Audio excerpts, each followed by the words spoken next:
The air in the grand hall of the Shilla smelled of lilies, money, and betrayal. For Amara, it mostly smelled like survival. White lilies, thousands of them, imported and forced into bloom, released a funereal sweetness that clung to the back of the throat.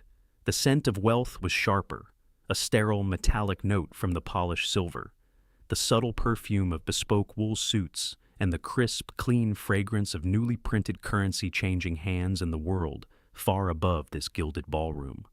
She stood perfectly still, a ghost in a black and white uniform, her hands clasped behind her back. The fabric was stiff, a constant reminder of her station. Her hair, a crown of intricate braids, was tucked severely under a small, useless cap. From this shadowed alcove, she had a perfect view of the hierarchy on display. It was a language she understood better than most. She saw it in the precise angle of a bow, the men who stood and the men who were permitted to sit, the women whose jewelry was a shield and those for whom it was a cage. Her eyes, dark and watchful, scanned the room not as a waitress but as an analyst. It was a habit she couldn't break, a ghost of a life she had been forced to bury 5 years ago, a life of secure facilities, of satellite imagery and whispered intelligence, of knowing the shape of a threat before it had a name. Now her world was the weight of a serving tray, the burn of a superior's glare, and the gnawing anxiety that coiled in her gut. The anxiety had a name, Jay, her son. 4 years old, with his father's sharp, intelligent eyes and her own stubborn chin. He was safe, for now, with Mrs. Kim in a small apartment a dozen blocks and 1,000 worlds away from here. Every one she earned, every indignity she swallowed, was for him. It was for the plane tickets back to the States, for the mounting medical bills of the grandmother who had raised her, whose cough echoed in Amara's dreams. That was the trap, not weakness, but love, a gilded cage built of devotion. A tremor of fear went through the staff. It started with the senior event manager, Mr. Choi, whose perpetually sweating brow suddenly gleamed under the chandeliers. He scurried from one cluster of black and white uniforms to another, his voice a panicked hiss. "He's arriving! Kwon Ji-hoon! The family is on the way up. No mistakes. Eyes down. Do not speak unless you are spoken to.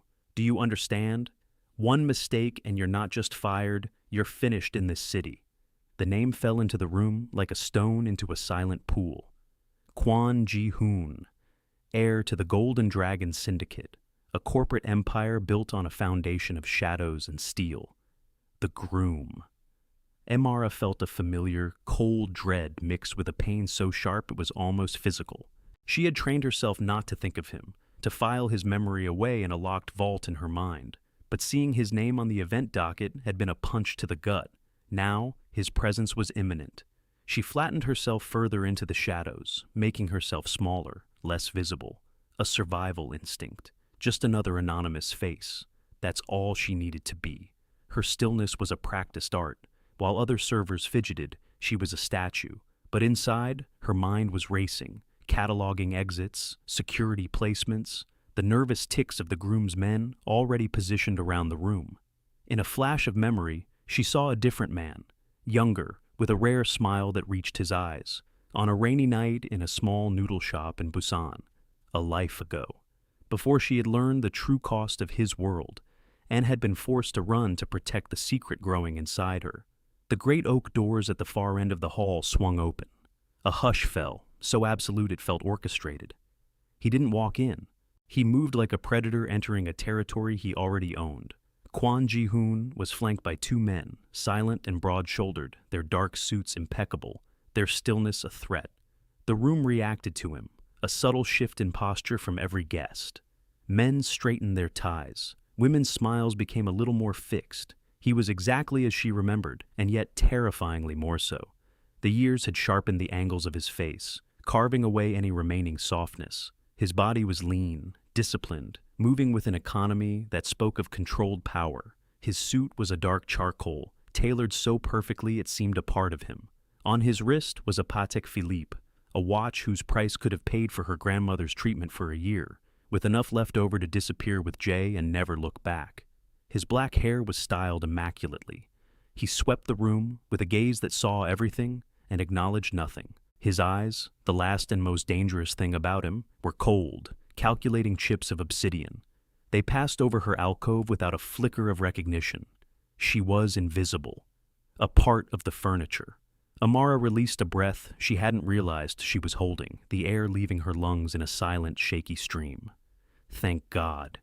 He moved toward the head table, where a frail, elderly man sat watching the room with an unnerving placidity. Chairman Quan, the old dragon himself, the patriarch who had built the empire. Amara had only ever seen him in intelligence briefings, a ghost in the machine. In person, his quiet authority was more potent than his son's overt power.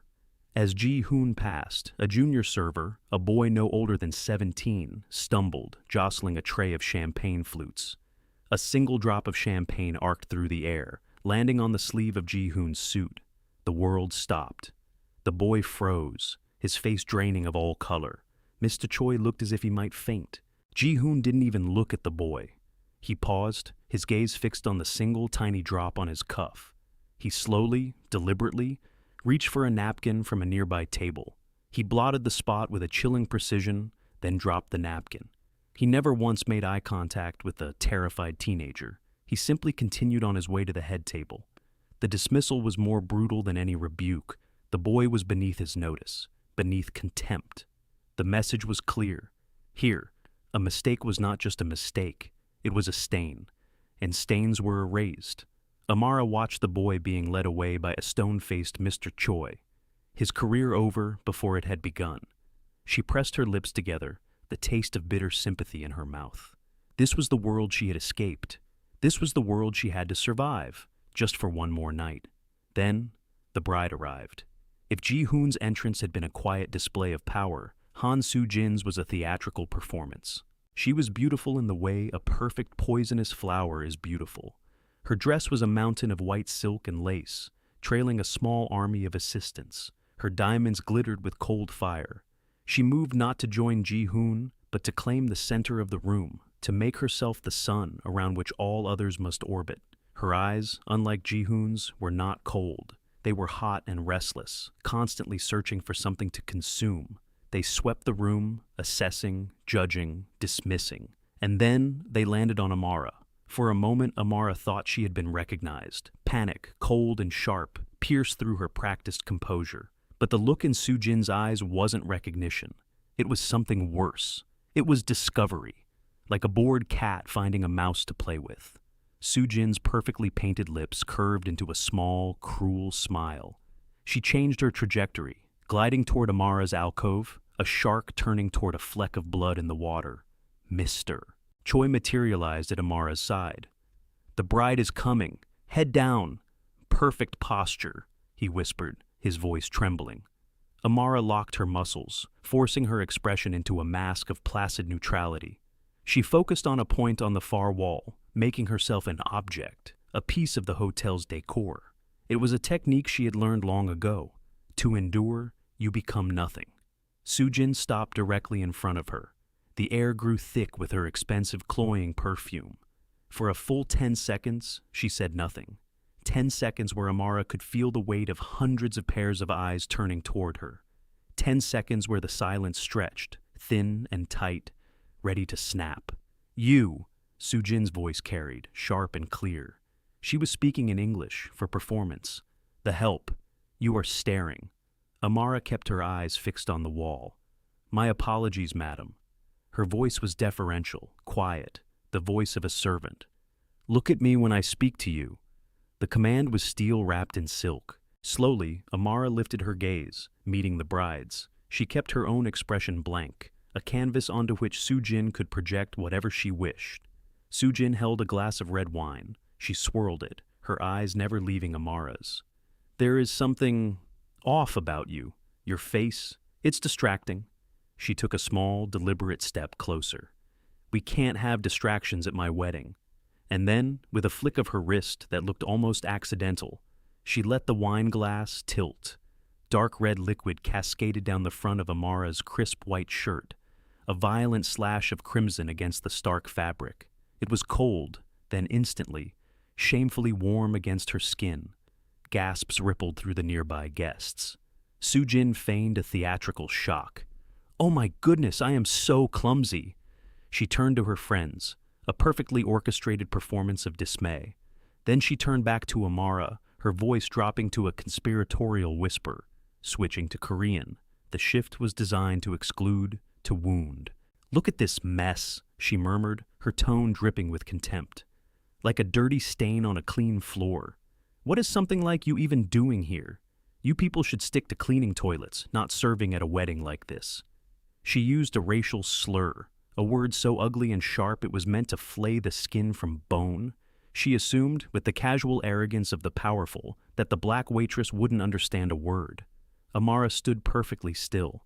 The wine soaked through her uniform, cold against her skin. The murmurs of the crowd, the laser focus of every eye, the triumphant smirk on Sujin's face. It all pressed in on her. Inside, a war raged. One part of her, the analyst, the soldier, screamed for retaliation. The other, the mother, whispered Jay's name. "Endure, survive. This is for him. This means nothing." She could feel Ji-hoon's gaze from across the room. She didn't look at him. She wouldn't. She could also feel the ancient, watchful eyes of his grandfather. 3 seconds. That's all she gave herself. 3 seconds to make a choice. 1, the sting of the insult, the bitter taste of racism, the public degradation. It burned hotter than the wine. 2, Jay's face, his laughter, the small hand that trusted hers completely. Her grandmother's frail form in a hospital bed. The numbers on the bank statement. 3, the realization that Sujin was not just cruel, but stupid. Her power was borrowed, her arrogance a fatal blind spot. And people like that, they didn't stop. This was a test. If Amara let this go, there would be more. The cat would not let the mouse go until it was broken.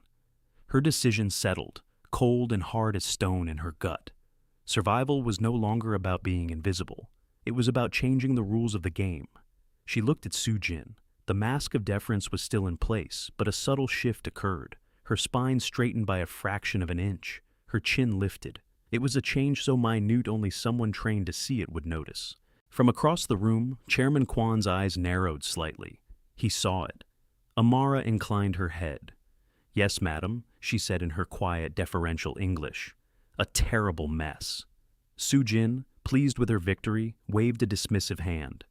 "Mr. Choi, get this thing out of my sight. She's fired. I don't want to see her face again." Mr. Choi rushed forward, his face pale.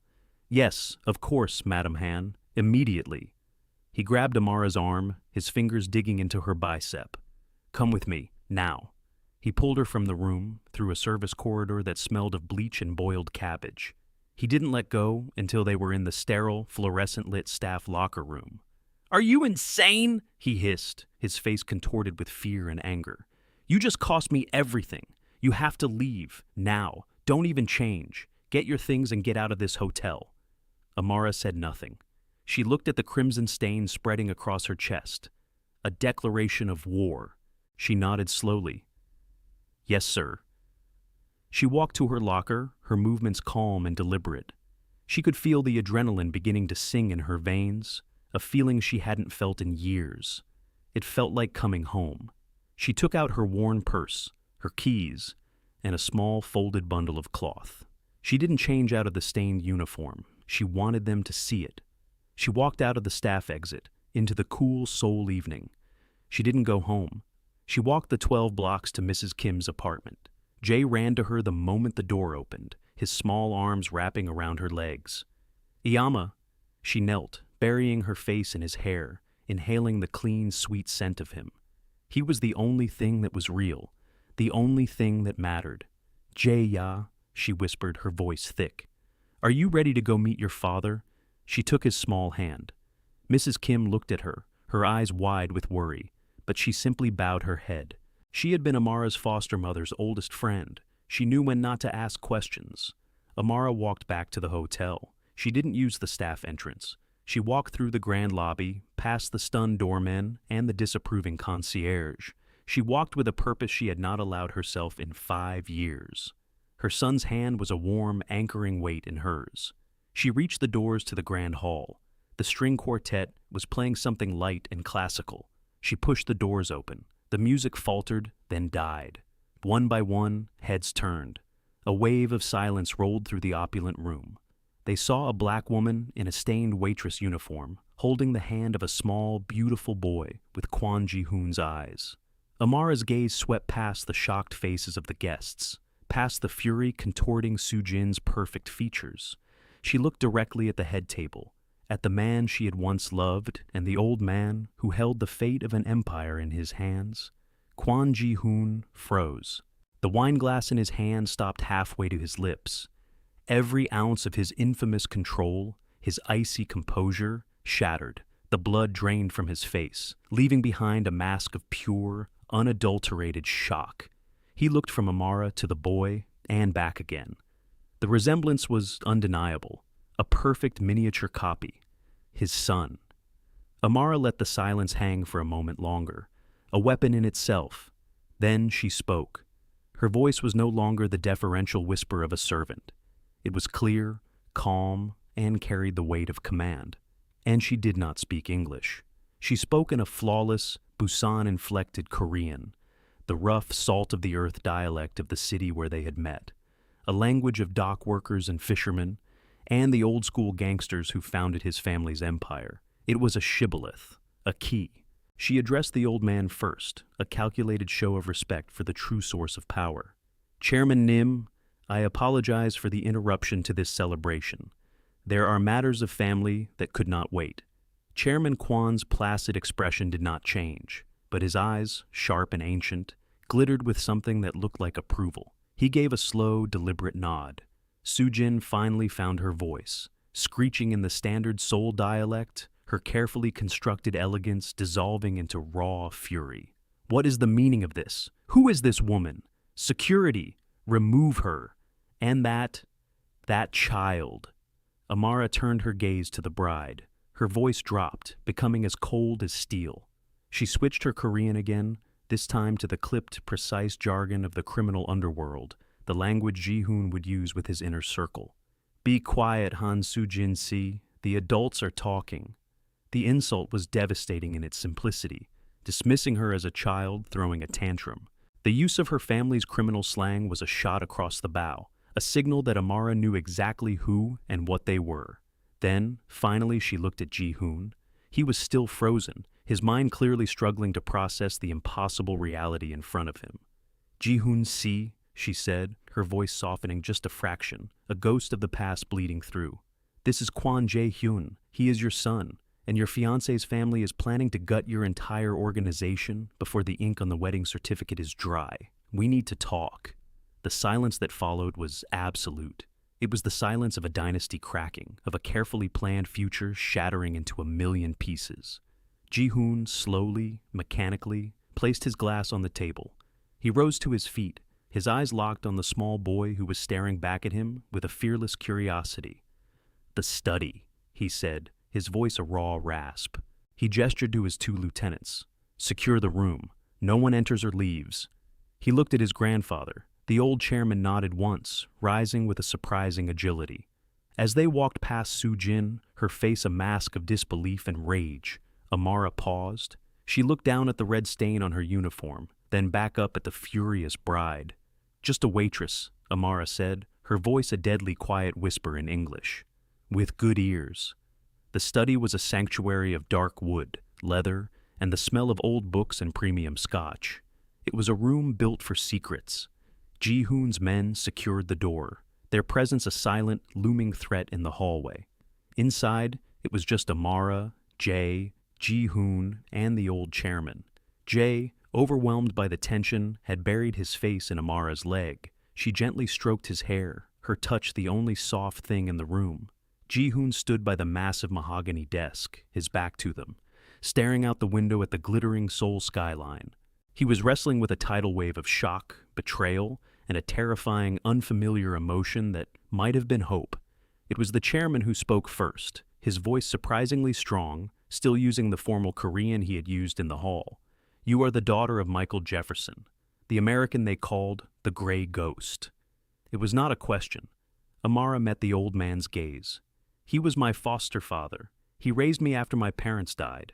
Michael Jefferson was a legend in certain circles, a former CIA operative who became a high-level consultant for a rival criminal organization, a man who understood the shifting tides of power in East Asia better than anyone. He had been a friend and a worthy rival to Chairman Kwan for decades before his death. The chairman nodded, a piece of a puzzle clicking into place. "He taught you well. Your Korean is better than my grandson's." He looked at Ji-hoon's rigid back. "And you have his eyes for a threat." He gestured to a leather armchair. "Sit. Tell me everything." Amara guided Jay to the chair, settling him on her lap. She looked at Ji-hoon, who had finally turned around. The shock had receded, replaced by a cold, dangerous calm. His eyes were fixed on Jay. "5 years ago," Amara began, her voice steady, laying out the facts like an intelligence report. "We met in Busan. It was brief. I was working under my father's protection, gathering information on port expansion. I didn't know the full extent of who you were. You didn't know who I was." Ji-hoon's jaw tightened. "You disappeared. No note, no trace. I thought—" "Your father's men found out about me," Amara cut in, her voice devoid of accusation. "It was simply a fact. They saw me as a threat, a foreign agent. My father got me out of the country before they could deal with the problem. I found out I was pregnant 2 weeks later. Why not contact me?" The question was raw, torn from him. "And say what? That the heir to the Golden Dragon Syndicate had a child with a woman your family considered a spy? What kind of life would that have been for him?" she asked, her gaze unwavering. "I did what I had to do to protect him. I disappeared. I became no one, a waitress, a maid, whatever it took." She paused. "I came back to Seoul 6 months ago because my grandmother is sick. The medical bills are significant. I needed the work. I never expected to be placed here. That was a coincidence." "It was not a coincidence," the chairman said quietly. "I arranged it." Amara and Ji-hoon both stared at him. "I have been watching Han Soo-jin and her father for months," the old man explained. "They are greedy, impatient. I knew they were planning something, but I did not know what. Michael Jefferson once told me his daughter was his greatest asset, a ghost who could see the truth. When I heard you were in Seoul, I had you placed here. I wanted your eyes in that room. I did not know about the child. That," he said, a flicker of something unreadable in his ancient eyes, "is a gift from the ancestors." The revelation hung in the air. Amara's presence wasn't an accident. It was a test, a deployment. Ji-hoon finally moved, walking slowly across the room until he stood before her chair. He crouched down, bringing himself to eye level with his son. Jay, feeling the shift in energy, peeked out from behind his mother's arm. Ji-hoon didn't speak. He simply looked at his son, his gaze filled with a universe of regret and wonder. He slowly extended a hand, not to touch, but as an offering. Jay hesitated, then reached out his own small hand and tentatively poked Ji-hoon's finger. A crack appeared in Ji-hoon's icy facade, a fissure of pure, unguarded emotion. It was there and gone in a second, but Amara saw it. He stood up, his focus absolute. The family man vanished, replaced by the syndicate heir. "Tell me about the betrayal." His voice was cold, lethal. "It's not a merger," Amara said. "All business now. It's a hostile takeover. Han Tae-woo is massively in debt to a consortium of Chinese triads. This marriage is a Trojan horse. Once the contracts are signed, he plans to use your infrastructure to pay his debts, then leverage your newly combined assets to get a controlling interest and push your family out. He has a mole on your executive board. And Soo-jin, she's not just a spoiled brat. She's the primary liaison with the triads." Ji-hoon's face was stone. "Proof." "Soo-jin is careless," Amara said. "She brags. When she was mocking me in the ballroom, she mentioned a final payment due tomorrow to a Mr. Chen at the docks in Incheon. The way she said it, it was a password, a code." She looked at him. "I used to track triad movements for the Department of Defense. I know who Mr. Chen is. He's not a businessman. He's their enforcer." "My people have found nothing," Ji-hoon stated, a hint of frustration in his voice. "Because you're looking for financial irregularities," Amara countered. "You're looking for a corporate raid. This is an intelligence failure. They're communicating on encrypted channels your people aren't monitoring. They expect you to fight with muscle and money. They don't expect you to fight with information." This was the trade, her expertise for her son's future, It wasn't a rescue, it was a negotiation between two powers. "What do you need?" a Ji-hoon asked. The question was an admission, an acceptance of her as an equal. "A secure laptop, a direct line to your head of security, and access to this hotel's central server room. Soo-jin's people will have been here. They'll be sloppy. They'll have left a digital trail." She stood up, settling Jay on her hip. "And I need someone to watch my son while I work." The chairman pushed himself to his feet. "He will stay with me." The old man held out his arms. After a moment of hesitation, Jay allowed the patriarch to take him. The image was surreal, the old dragon and the new, a dynasty secured in a single moment. Ji-hoon led her to an adjacent office. A laptop was provided. He patched his head of security. A grim-faced man named Park threw on a speakerphone. "Park C," Ji-hoon's voice was pure command. "You now report to this woman. Give her anything she asks for. Her authority is my authority. Understood?" There was a half-second of stunned silence on the line before a crisp, "Yes, sir." Amara leaned over the laptop, her fingers flying across the keyboard. "Park C," she began, her Korean clipped and professional. "I need schematics for the hotel's security office. I need to know their system architecture, camera dead zones, and the duty roster for the next hour." "You plan to go yourself?"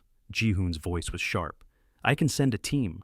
Amara looked up from the screen, her eyes meeting his. "Your team is a sledgehammer, Ji-hoon SC. They'll be seen. They'll be heard. I need a scalpel. They are looking for gangsters. They won't be looking for a waitress." She gestured to her stained uniform. "This is the best camouflage I could ask for." She was overruling him, and he knew she was right. It was a check on his power, a demonstration of her superior strategy in this specific arena. He gave a curt nod. "Park will get you what you need." For the next hour, the office became a war room. Amara, fueled by coffee and a cold fury, became the Grey Ghost's daughter again. She directed Ji-hoon's men with a calm, precise authority that left them in awe.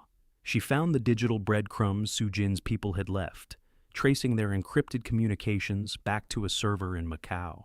She cross-referenced names and dates, building a web of conspiracy that was damning and absolute. Then came the solo operation.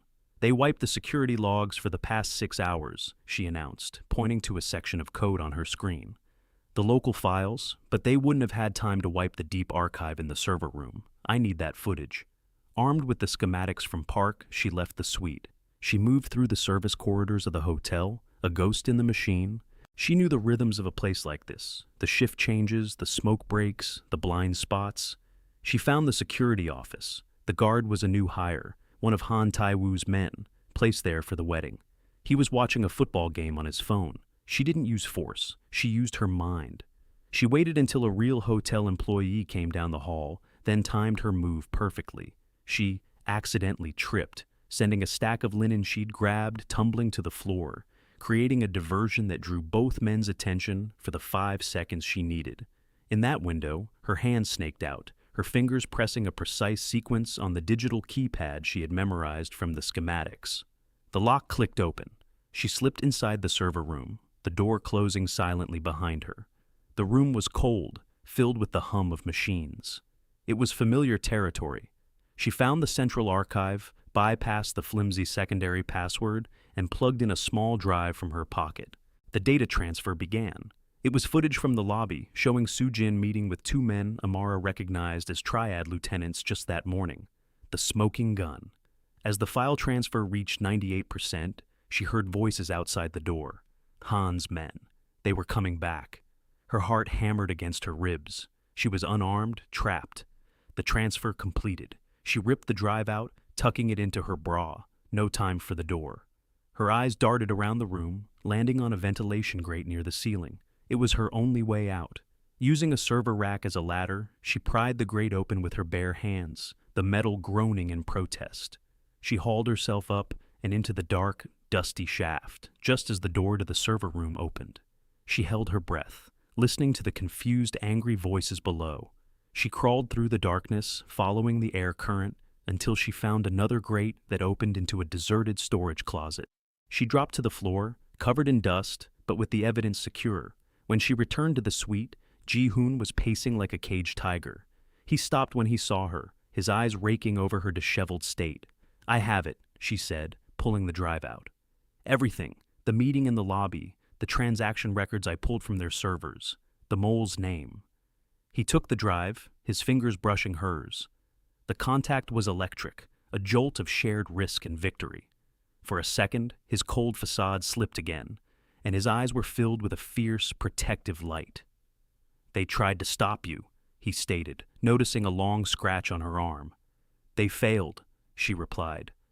Just then, Park's voice crackled over the still open line. "Sir, we have a problem. 2 of Han's men are heading for Mrs. Kim's apartment, the ones who were guarding the security office. They know who she is." Ice flooded Amara's veins. They were going after her son. But before the panic could take hold, Ji-hoon was already moving. "They won't get close," he said, his voice a low growl of pure menace. He spoke into the phone. "Park, unleash the dogs. I want them taken. I want them to talk. Find out who gave the order." He looked at Amara. "My men were already in place. I put a team on Mrs. Kim's building the moment you walked into that ballroom. Protection, not a declaration but an action." He had anticipated the threat to her son before she had even begun her work. It was a move that spoke volumes, a recognition of Jay, of them, as part of his world, to be defended at all costs. The relief that washed over Amara was so profound it almost buckled her knees. He hadn't just given her resources, he had protected her foundation. "The trap is set," she said, her voice regaining its strength. "Now, we spring it." "This ends tonight," Ji-hoon agreed. "At your command." He was deferring to her. She had earned her seat at the table. She was no longer a waitress, no longer a victim. She was a queen on the chessboard, and it was her move. The confrontation took place in the hotel's private presidential dining room. The wedding reception downstairs had been put on hold, the guests murmuring in confused clusters, sensing the seismic shift in power. Amara had changed. The stained uniform was gone, replaced by a simple, elegant black dress she had kept in her locker, an emergency measure for a life she thought she'd left behind. Her hair was unbound, her braids cascading over her shoulders. She wore no jewelry. Her presence was her power. She stood beside Chairman Kwan's seat at the head of the long, polished table, a position of honor and authority. Jay was safely asleep in the adjoining suite, guarded by 2 of Ji-hoon's most trusted men. Soo-jin and her father, Han Tai-woo, were escorted in by Ji-hoon's lieutenants. They were not restrained, but they were prisoners. Soo-jin's face was a thunderous mask of outrage, her white wedding dress looking garish and absurd in the severe room. Her father attempted an air of blustering indignation, but fear sweated from his pores. They stopped short when they saw Amara. Soo-jin's eyes widened, first in confusion, then in dawning, horrified recognition. She was seeing the same woman, but the context was shattered. The deferential servant was gone. In her place stood a woman who radiated a calm, absolute authority that eclipsed her own. The power dynamic of the ballroom had been completely inverted. "What is the meaning of this?" Han Tai-woo boomed, trying to seize control. "Ji-hoon, call off your thugs. We have a wedding to finish." Ji-hoon, standing by the window, didn't even look at him. He simply nodded at Amara. It was her stage. Amara picked up a small remote from the table. "Please, have a seat. Han Tai-woo si, Soo-jin si." Her Korean was formal, precise, and chilling. A large screen on the far wall flickered to life. It showed crystal clear CCTV footage from that morning. Soo-jin in the hotel lobby, accepting a briefcase from the man Amara knew as Mr. Chen. Han Tai-woo's bluster died in his throat. Soo-jin let out a small, strangled gasp. "Mr. Chen sends his regards," Amara said calmly. He was quite talkative once Mr. Park's men explained the new terms of his business arrangement. She clicked the remote again. Encrypted emails appeared on the screen. Bank transfers from shell corporations to triad accounts. A detailed timeline of their planned takeover. It was all there. Devastating. Irrefutable. "The mole on your board, Chairman," Amara said, turning to the old man, "was your cousin, Mr. Choi Min-jun. He has already confessed." "Lies! All of it is fabricated!" Soo-jin shrieked, her voice cracking. She turned to Ji-hoon, her face pleading, trying to wield the one weapon she had left. "Ji-hoon, darling, you can't believe this. This servant, she is nobody. She is trying to ruin our future." Ji-hoon finally turned from the window. He walked slowly, deliberately, until he stood beside Amara, a united front. He looked at Sujin, his eyes as dead and cold as a winter sea. "The wedding is off," he said. The words were quiet, but they landed like hammer blows. "The merger is void. You and your father will transfer his remaining shares in Quan Enterprises to my name as compensation for this betrayal. You will be stripped of everything. You will leave this country tonight and never return. If I ever see your faces in Korea again, I will bury you." Han Tae-woo collapsed into a chair, his face ashen. He was ruined. Sujin stared, her world crumbling. Then she did the only thing she could. She begged. "No, Ji-hoon, please," she sobbed, sinking to her knees. "I love you. We can fix this. It was my father. He made me. Please." Ji-hoon didn't look at her. He looked at Amara. His eyes asked a silent question. Amara met his gaze. She gave a slight, almost imperceptible shake of her head. No mercy. They had threatened her son. For that, there was no forgiveness. Ji-hoon turned his back on the weeping bride. "Get them out of my sight." His men moved in, hauling the hysterical Sujin and her broken father from the room. The door closed, leaving behind a profound silence. Amara let out a long, slow breath. It was over. Justice, delivered not by a court, but by her own hand. 3 months later. The boardroom was on the top floor of the Quan Tower, a steel and glass needle that pierced the Seoul sky. The view was limitless. Amara stood at the head of a long, obsidian table. She was not wearing a uniform or a dress, but a sharply tailored pantsuit of deep charcoal gray. Her hair was styled in a professional updo. She radiated competence. Before her sat the 10 division heads of the Golden Dragon Syndicate, old, powerful men who had been loyal to the Quan family for decades. They listened with rapt attention as she delivered a concise, fluent briefing in Korean on the shifting allegiances within the Macau triads. She was the new head of their International Intelligence and Risk Division, a position the chairman had created specifically for her. She hadn't been gifted it. She had earned it. In a spacious, soundproofed office adjacent to the boardroom, Jay was building a tower of blocks, watched over by a kindly governess. He was safe. He was happy. He was home. When the meeting concluded, the men bowed respectfully to her before filing out.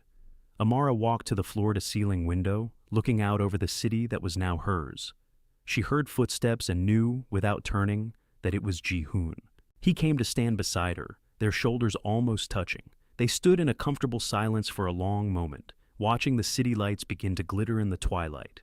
"They respect you," he said. It was the highest compliment he could give. In his world, respect was worth more than love. "It's because they fear you," she replied, a hint of a smile touching her lips. "No," he corrected her softly. "They fear the chairman. They respect me. But they are in awe of you. You saw what none of us could." He reached into his pocket and pulled out a small, heavy object. It was a pendant, a circle of deep green jade carved with an intricate dragon, hanging from a simple black cord. A family heirloom, she knew. A piece worn only by those in the direct line of succession. He didn't say a word. He simply held it out to her. The gesture was everything. It was acceptance. It was partnership.